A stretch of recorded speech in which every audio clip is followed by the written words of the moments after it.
If you are hearing the word Schadenfreude a lot today, that's because while no one really wants the president to get sick, the fact that he so publicly flaunted COVID-19 rules himself made it inevitable that he would. And he has. It's something the White House press corps has been acutely worried about for months. At yesterday afternoon's White House press briefing, reporters were all wearing masks. Press Secretary Kayleigh McEnany was not. Later, she told ABC's Jonathan Karl that was before she learned that presidential advisor Hope Hicks had tested positive. But would that have made a difference? Can you take it off because I cannot hear you? I'll just speak louder, sir. Oh, okay, because you want to be politically correct. Go ahead. And that's pretty much how the president has viewed masks, politically correct. Well, if you don't take it off, you're very muffled. So if you would take it off, it would be a lot easier. And he praises reporters who don't wear masks. Just based on some of your recent tweets, sir, do you... You sound so clear as opposed to everybody else. The whole mask thing has Trump in a fit. Here he is signaling to another reporter to remove a mask before asking a question. And for reasons that are unclear, he doesn't want the media to see him wearing one, maybe seeing it as a sign of weakness. I had one on before. I wore one in this back area, but I didn't want to give the press the pleasure of seeing it. The White House has dismissed it too. CNN's Jim Acosta tweeted out this before and after photo of a White House presser where chairs were originally set apart, then reconfigured close together with no explanation. Note, no one at the podium is wearing a mask and are standing shoulder to shoulder. So about that Schadenfreude. Now, Dan Lothian is somebody who was part of that White House press corps. I talked to a couple of producers down there in the last day or so, and everybody felt that this was a matter of when, not if, and that the fact that the president had made so much fun of reporters in those press briefings, White House press corps, all of whom, as you can see, were wearing masks. I mean, what do you make of it? How would you have reacted if you were there? Well, I mean, like you, I also spoke with a producer from the White House beat, and there was this frustration. This really only works, as you know, with the mask if everyone is, following the protocol. And so there was that frustration where you have the reporters who are socially distancing, and then there are situations like you showed where they rearrange the chairs, or the reporters and producers are wearing their masks, and then the officials that they have to interact with don't wear it. I felt for Jeff Mason during that one exchange where the president was saying, it's muffled, I can't hear you. And I put myself in that place, and I would have done the same thing. I mean, at the end of the day, you have to think about your own health. If someone else wants to be irresponsible, that's not good, but I can't really change their habits. So it would have been one of those difficult situations where you're trying to cover a story that's so challenging, where the thing that keeps you safe is also part of the politics.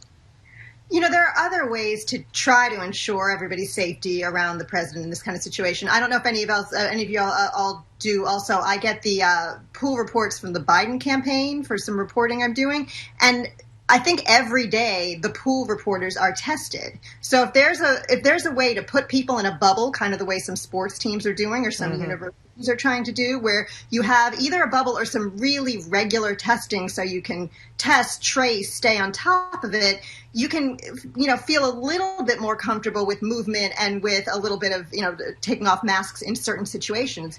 But you have to put together, as public health, leaders would say, a whole range of protections, and that would be another one of them.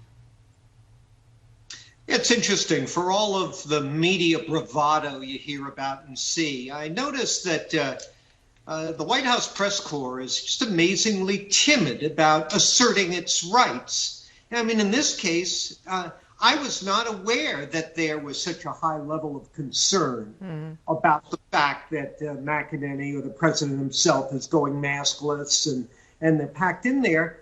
I think they could have made a bigger fuss about it earlier and threatened the Trump people with the one thing they fear the most, which is no coverage if you don't fix it. I don't get it.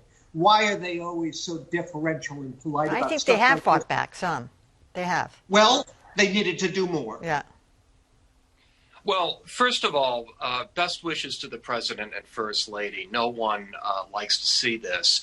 That said, President Trump and his team have been endangering the press and everyone around them for months now. there was a report just recently that Chris Wallace is now saying that the Cleveland Clinic had ordered everyone coming into the debate Tuesday to wear a mask. And all of the Trump team came in without masks. At that point, Chris Wallace should have walked out of the hall.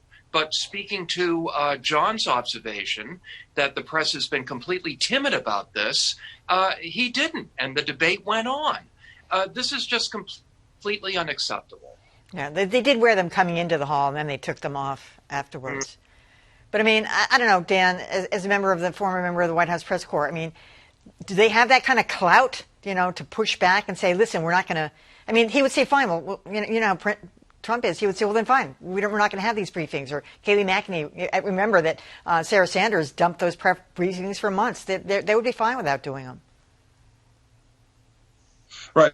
They do have clout. I mean, there have been times where, if certain reporters weren't allowed to come in and cover something, they all got together and decided together as a White House unit, not to go and cover a story. So there are alliances when White House administrations try to, freeze someone out.